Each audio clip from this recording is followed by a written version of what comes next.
Welcome to Emergence Magazine's podcast. I'm Emmanuel Vaughn Lee, executive editor of Emergence Magazine. In each issue, we feature in-depth interviews, narrated essays, and stories exploring the threads connecting ecology, culture, and spirituality.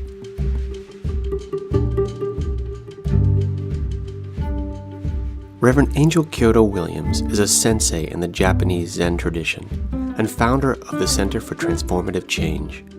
She is the author of Being Black, Zen and the Art of Living with Fearlessness and Grace, and co-author of Radical Dharma, Talking Race, Love, and Liberation. In November, we sat down with Angel at her home in Oakland, California, to talk about her philosophy of Radical Dharma, which she describes as a path to individual and collective liberation. She also spoke about the widespread crisis of story and how mainstream institutional religions are largely failing to offer us a new way forward. Angel believes the role of faith leaders now is to help people know themselves within the tribe of our collective humanity, and to challenge us to reach beyond singular narratives and examine our complex histories. One of the things we've been exploring here at Emergence Magazine is the notion that at the heart of our current ecological, social, and political crisis potentially lies a deeper spiritual crisis. This seems to be something that over the last few years, folks from faith-based traditions and some spiritual teachers, including yourself, are recognizing and beginning to talk about. As a teacher within the Zen tradition, I'm curious to hear your perspective on what you think the role of faith-based and spiritual traditions is in responding to this underlying spiritual crisis. Mm-hmm. I think the role is to partition. I think that's the thing that comes to mind first and foremost. And when I say partition, I mean, I think more of us have to learn how to speak to people within our faith, and then also have to learn the language of speaking to people beyond our faith, so that we're not recreating the sense of division and separation and a delineation between like we're this and you're that by accident, right? And by not being able to speak to people outside of our faith, right? It's really a calling in moment. It's a calling in to our collective belonging, not just our individual belonging along the lines of our faith. It's not a moment to just call Jews in if you're a rabbi. It's not a moment to just call Muslims in if you're an imam. It's a moment to really call everyone in and to actually figure out how it is that we use language in such a way that we certainly are speaking to the people that are of our faith, but we're also speaking into the, like whispering through the people of our own traditions and whispering through their ears into the ears of people that are beyond those faiths, and know that we're really calling ourselves in as human beings. That's what the moment calls for, is to ask us to go beyond obvious tribes and go really to the tribe of our collective humanity. And do you feel that people outside of those faiths, they're sensing, maybe people who are not part of any faith-based tradition, maybe they're spiritual, maybe they're not, have a sense of what's possible if they are aware of the deeper, I would say almost wound that we're dealing with, that it isn't just what we're reading about in the news. Mm-hmm. I think people are aware. I think the reason that we're where we are at is that we are much more sensitive to our sense of belonging and to the vastness of the world. And in some ways, that's really delicious and exciting to some of us, and to others of us, that's a real threat that the world is so big and so vast. And it's in that way becomes more important to find your particular place in it. And that, I think, can draw us into narrowness, a more narrow view than an expansive view when you're not clear about your location. And if the people that surround you in your location suggest that, we in here have to protect ourselves away, from those out there, then you end up with these kind of crises being further deepened in people's hearts and minds. And I think that the role that people in, faith and spiritual places really have to play is to continue to emphasize that this is not merely a political crisis and it's not going to be solved by political means. It will never be solved by political means. I think I said that in January 17, and I'm more clear of it every single day. That particularly in this country, there's certainly things that are happening in the world that are amplified, and you can see them replicable in places all over the world. The kind of so-called populist, it always disturbs me actually when we call it a populist message, but the so-called populist messages and the extreme right and extreme conservative views. I think collectively this is a sense of a pushback of, wow, the world is changing at a rate that most of us could not have possibly imagined. And as I said, for those of us in which our sensibilities and our worldview actually depends on further and further differentiation, more difference. We actually have come to a place in which we know who we are more fully, more completely by the fact of difference. And so we're actually like, yeah, more difference. Transgender folks, okay, I don't understand that, but I'm willing to figure it out. Muslims, yeah, that's not my faith, but let's check them out and like go break bread with them and see what that's about. People from other parts of the world that I never even heard of. Yeah, get on a plane. Let's go there.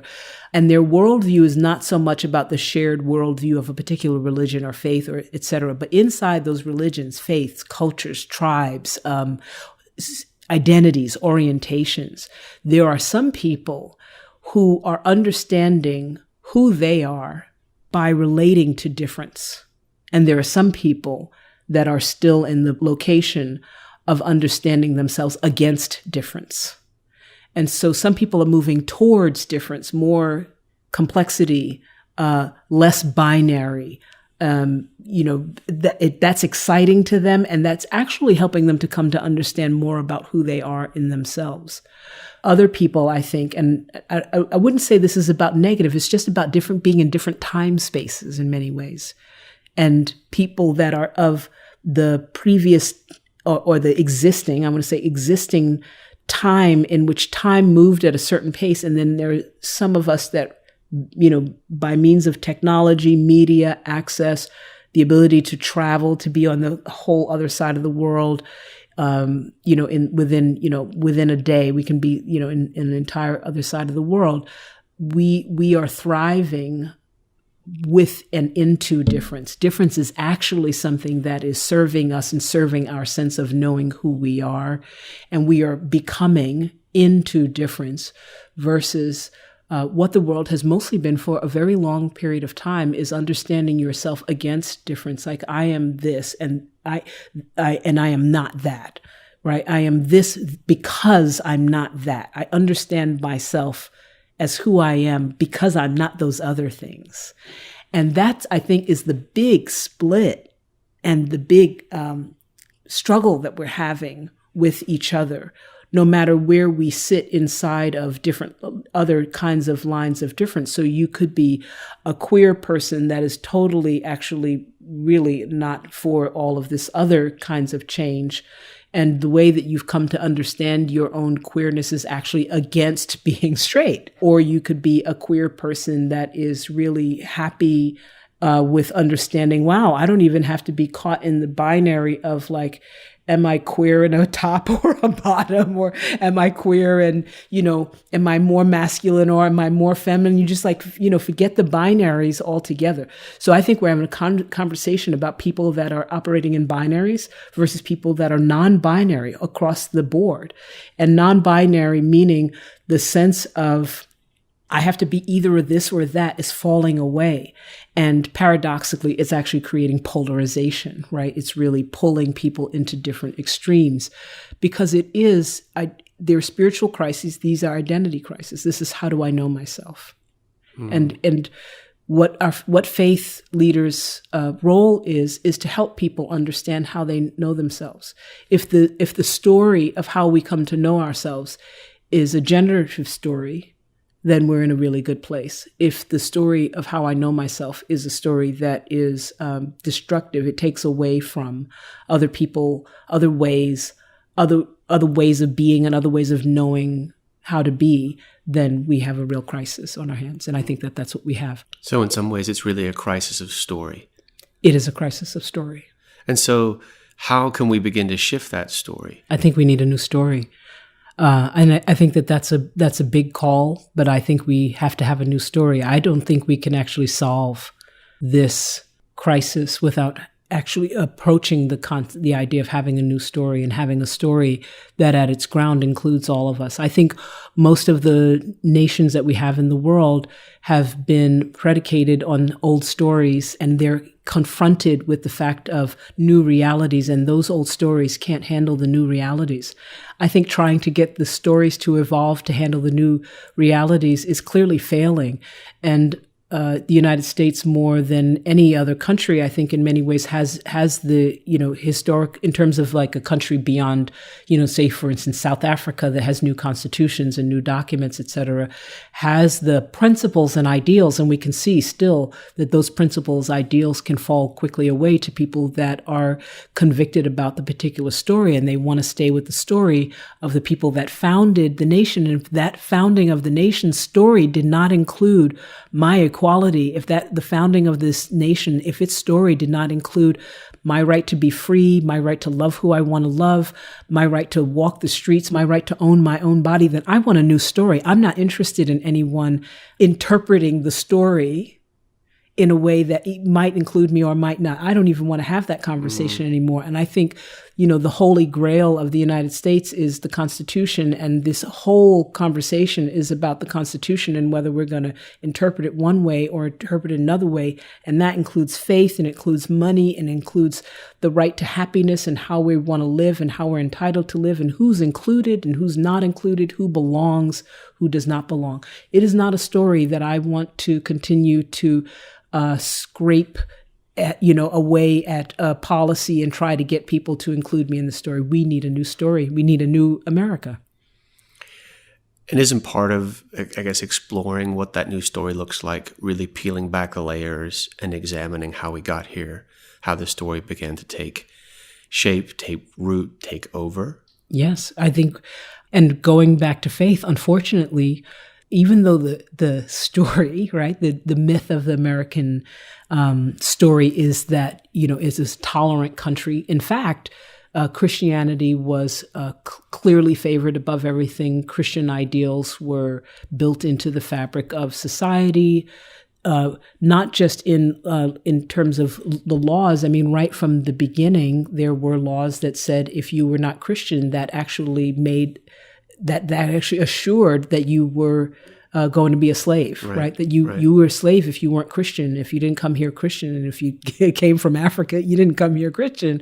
And that said that therefore you were going to be a slave.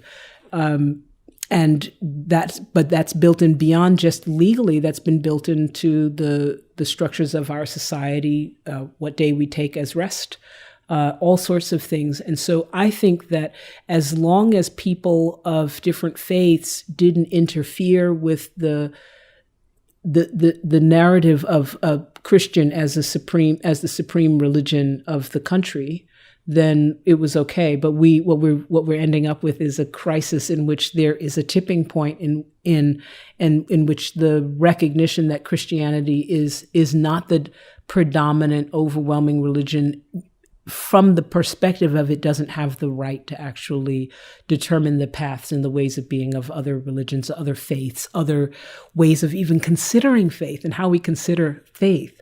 And so this is really important. We have to go back and see that this country and many other nations were actually founded on principles that, as I said, did not meet and were not able to contend with the reality that we have now. It's kind of a paradox because in some ways it's exactly the way some of the ideals were written that have kind of pushed us to this edge, and now people want to claw it back. And I just don't think that's possible anymore.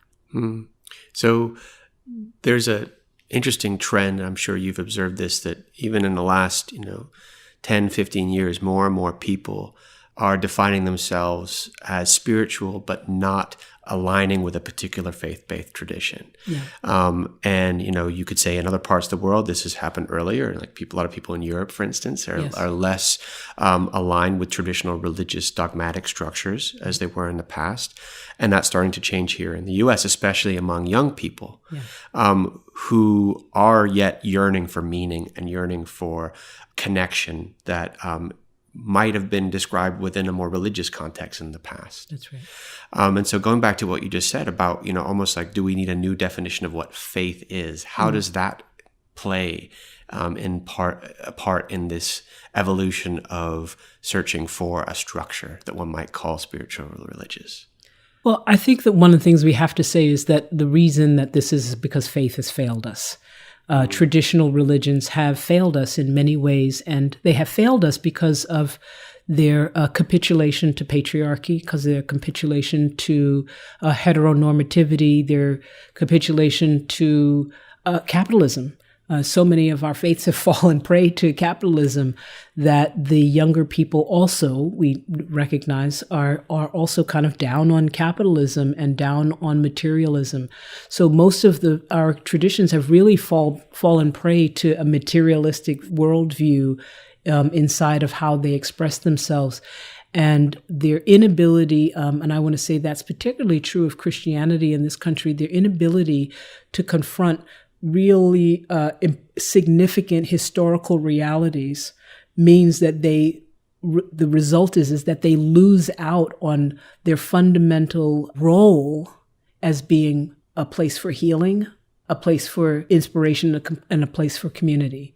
You can't actually do the healing part. You can have some community and you can definitely have beautiful words and inspiration, but you can't really do the healing part if you have this huge wound of slavery, of racism, of white supremacy that you're refusing to contend with because much of Christianity has in fact had those very things baked into it. The prophetic voice that is missing from most of our religions because we have been made corrupt through capitalism, through materialism, I think is what is failing people miserably. And at the same time, human beings are always going to search for meaning and want someone that is going to really speak to the truth of their realities as those realities unfold. But if you stand in the pulpit and you say, well, your reality doesn't matter because you're trans, or your reality doesn't matter because you're an immigrant and you're not legal in this country, or your reality doesn't matter because you're sick of the sick faith and you don't obey the same God that we obey, then you're going to lose people. And you're not only are you going to lose people that are those particular people, but you are also going to lose the friends of those people, the lovers of those people, the people that are connected to those people that may seem to fit exactly in the pocket of your particular faith. But love trumps all of those things. And so you're losing people to the fact of intersectionality, the fact of interconnectivity that is alive, that is thriving. And our religious faiths have failed to be able to respond to those realities. And yet, regardless of the changes happening within traditional religious structures, people aren't going to stop searching for love, searching for meaning. Yeah, we are searching for belonging. That's what we do. We want to be connected. We are curious. We want to care. We want to be compassionate.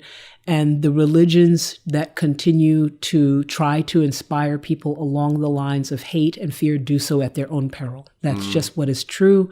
It is going to take maybe longer than most of us would like, and it will cost more lives than anyone would care to count. But they will do that at their own peril. The human heart is not designed to carry hate in that way. And the fact of our ability to see each other and witness each other takes away the strength of those tight and narrow tribalism, I'm going to say narrow tribal views. It takes away from that because you can look at someone on television and you can be like, wow, that transgender person is totally cool. And wow, that was awkward. And it offends my faith. And now what do I do with that? So the fact of our ability to see each other, to relate to each other, to enter into spaces and to share space is completely upending the narrow views that religions put out, because people are contending with reality, not just with ideas, not just with beliefs. And you have to bring belief and faith into alignment with people's realities. And if you don't, you will fail. That is just simply the truth. Going back to so many of the points you just raised, that in America here, so much of the story is grounded as a Christian story. And yet this is a country of so many faiths. And especially in the last 50 years, it seems like that diversity has grown as so many traditions that come from the East have been further integrated into American society. I'm thinking of the migration of so many different Buddhist traditions, especially, that you are, of course, a part of. And I'm really curious to hear your perspective as a teacher within the Zen tradition of the role that what might be described more as a spiritual tradition rather than a religious faith by many people, the role that those spiritual traditions have in this new story and helping shift the old story, or offering a way for people to understand some of these things. Yeah, I think our role is to disarm ourselves of the kinds of things that will cause that failure that I spoke of. I think our role is to not so tightly hold on to I always say that I'm not nation building around Zen. I'm not nation building around Buddhism. I think we have to let go of nation building. And what we're seeing with the introduction and the taking up in the water of different faiths and traditions is people being able to organize themselves and relate to things that actually speaks to the complexity of the truth of who they are in a way that wasn't possible before, because we simply didn't have the access. So we simply couldn't see as many faiths. We couldn't say, we just it was like a one size fits all, and you just got this thing, and it was like, okay, you're either going to be Catholic or you're going to be Protestant. And if neither one of those outfits fit you, too bad. But now we're like, whoa, not just, am I going to be Catholic or Protestant, but I can choose Buddhism, but I can choose Tibetan Buddhism. I can choose from 4 different schools of Tibetan Buddhism, and Zen and Korean Zen and Thich Nhat Hanh's community. And I have all of these access. We are more complex human beings. Technology is opening that up for us, an awareness of our complexity, and we need a language in order to speak to that complexity.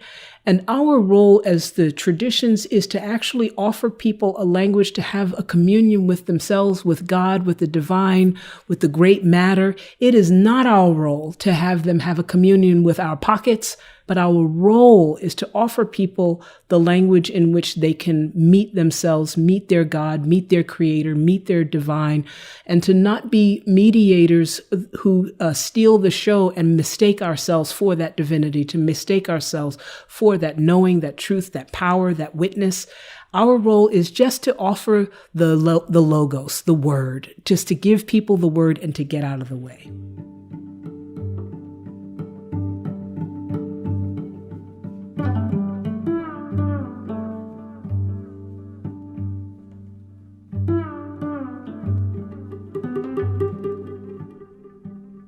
It seems like a good segue into this notion of radical Dharma that you explore in your most recent book, and the liberation that you speak of there. Yeah. So I wonder if you could maybe firstly explain a little bit about what you mean by radical Dharma and how you explore that through this concept of liberation, which is quite expansive. Yeah. So we talk about Dharma is from as a Sanskrit word that it has lots of different meanings, and it's one of the reasons that I use it as opposed to saying this word that has now quickly become a bad word, which is just truth.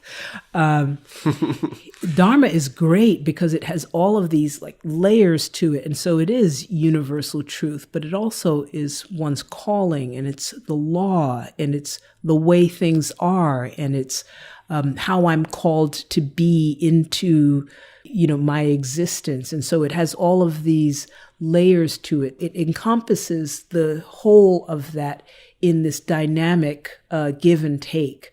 And if you can imagine vibrating inside of both my individual specific truth and the way that matters to me and is important and enlivens my existence, but also the truth that is so much bigger than me, so much not about me, that is persistent and ongoing and does not arise and fall away, but is just the truth that governs all of us. The law that governs all of us, but also the way in which I unfold into a reality in which no particular law can define who I am and how I am.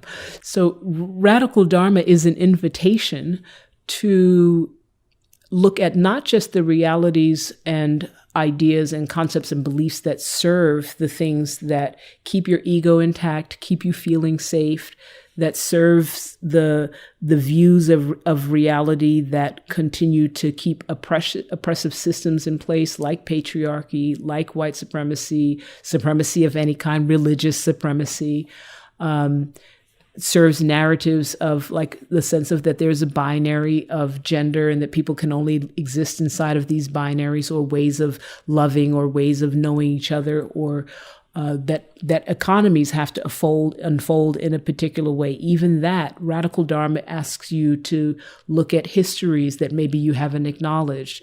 Look at experiences in your own life that you haven't acknowledged, ways that things have impacted how you show up in the world, whether you are open or whether you are more closed, whether you are more receptive or whether you are more narrow, whether you operate out of a location of fear and resistance to difference, or whether you operate out of a location that is spacious and curious and open to difference and want to understand how difference operates and why, in fact, and difference feels like it's something that troubles you or makes you come a little bit undone. So Radical Dharma asks people, particularly people that have taken on Dharmic religions, the Eastern religions of yoga and Buddhism, but also beyond that. Also, people people of the Jewish faith, people of Muslim faith, people of the Sikh faith, people of whatever, or of the spiritual but not religious, to be willing to look at the complexities of things that make up our realities, not just the realities that it makes us comfortable and keeps our story intact. Right, that keeps our narrative intact. Radical Dharma says there's no such thing as a singular narrative. So will you look at the whole truth and not just the story that you want to tell yourself, not just the story that you've inherited, not just the story of your privilege and your entitlement to your privilege, but what is your privilege based on? Who is it costing? Not just the narrative of capitalism is all we have, but like, why has our imagination been stolen in such a way by capitalism that we can't even imagine a different possibility for different economies and different ways of trading and being in relationship to each other? Radical Dharma is an invitation to interrogate not just one truth, but as many truths as one can encounter.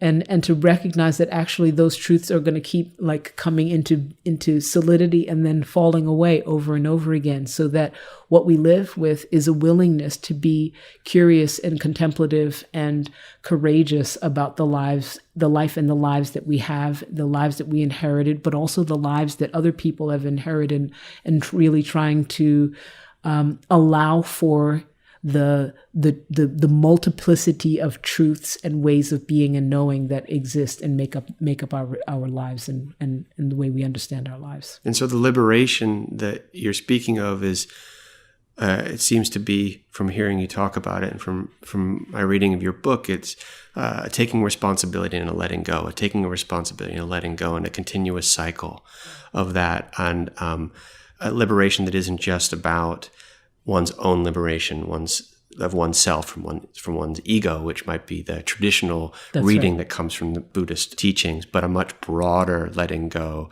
after taking responsibility of what is oppressing us within our society or within our narratives. That's right. It's a liberation, the traditional sense would be like a liberation of the mind, that we want to, free the mind. But this is actually about liberating the body and liberating ourselves from narratives that are harmful, from narratives that limit us, from belief systems that keep us away from our deepest capacity to love and to feel and to be in relationship with ourselves, first and foremost, and with others. It's really a liberation, of ourselves into the collective liberation of everyone else. even though I often say that it's not about ourselves and it is about collective liberation, people think I mean that we should focus only on collective liberation.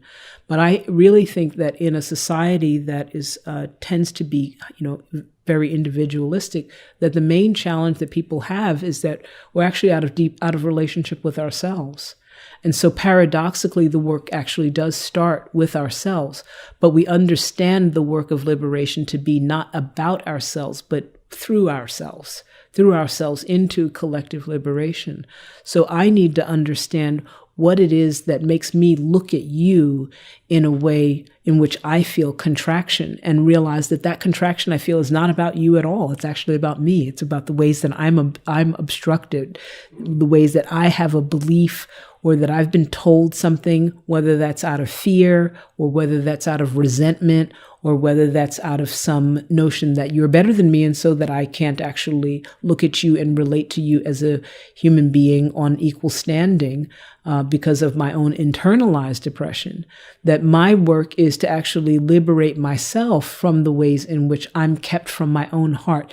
This is not a conversation about, oh, I should be liberated from that so that I don't see you in a particular way because that's bad for you. This is a conversation about, I want to be liberated from that because I recognize that that's a limitation on my heart. That's a limitation on my love. That's a limitation on my compassion.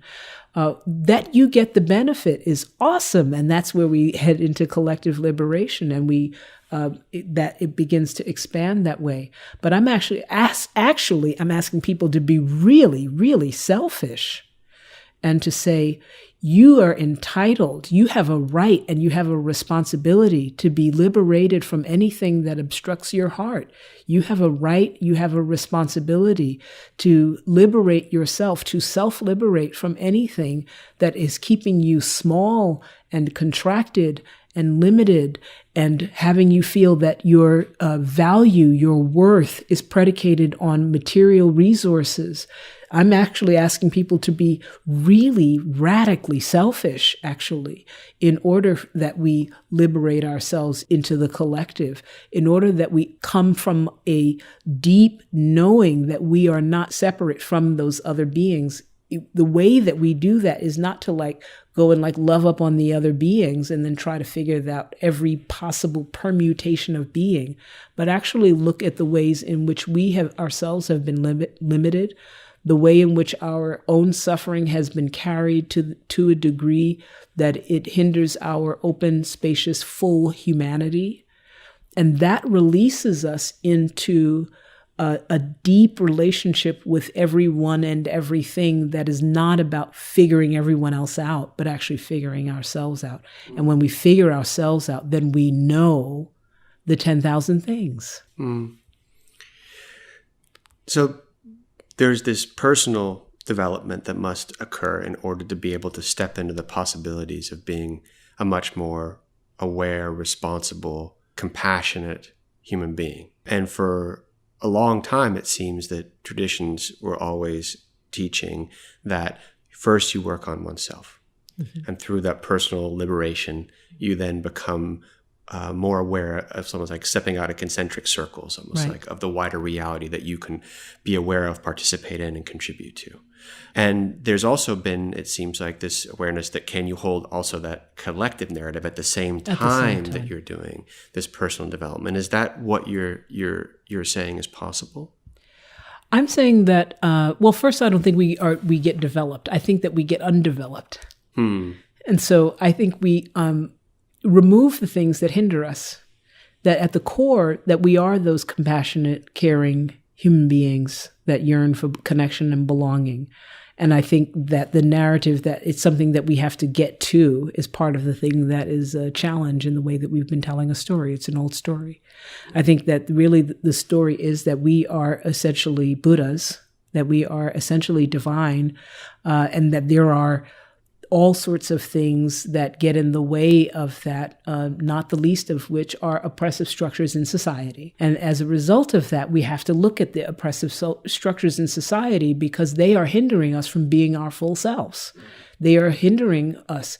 And so that other path, which is nice and linear, and it's like, okay, let's go and do that. And we kind of work on ourselves. And maybe in like 6-7 lifetimes, we might pull it together and then we'll be useful to the world. Actually, what we have to understand is that I came gorgeous and genius and magic and perfect and aware and compassionate and wanting to love people and wanting to be connected.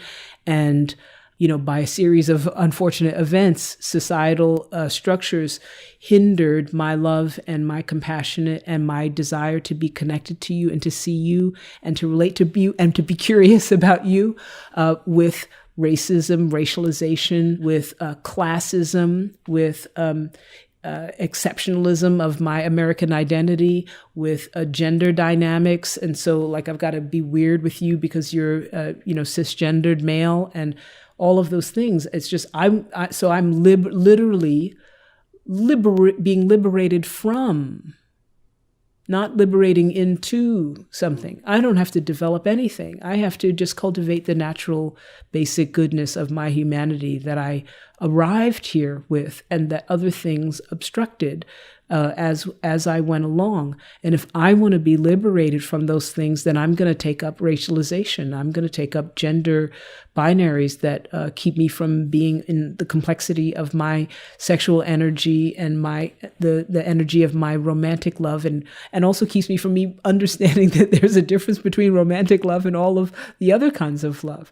So I'm doing those things and doing that work in order to liberate myself, not as a linear path that somehow society's expressions and the communities that we exist in are separate from me. And so I'm going to work on me first and then get to them. That suggests that I'm separate. And all of the ways in which we've been teaching that misses the point. We're not separate. So everything that's out there is about me. And I work on that because that's about me being liberated. I don't work on that because I think they need me to fix them. That centers me again and makes me somehow self-important. I need to fix that because I want to be free. I want to be liberated. Right, and that desire to be free is often the calling that brings people to spiritual and faith-based traditions to begin with. Well, I mean, I think people want to be free. I think people want relief. And I think the religion's failure is that it's not talking to people about how to be free. They used to. They're supposed to. So people want relief from suffering. They want relief from a lack of understanding, a lack of coherent understanding of the meaning of life. What am I here for? What am I supposed to be doing? Why is this happening in this way? And what do I do about it? And what we've been doing is, selling them, prayer books and manuals and things like that, rather than saying, you have a divine right to be free, and let's work on that. We've been giving people instruction classes and workshops and, whatever else it is that we can sell them because we've capitalized the marketplace of spirituality and made it something that you have to get. And I'm really clear that it's not about something that you have to get. It's about something you have to give up, something you have to let go of, something you have to drop and reveal, have yourself revealed unto yourself, and just give you the opportunity to fall in love with exactly who you are without telling you that you have to become something else.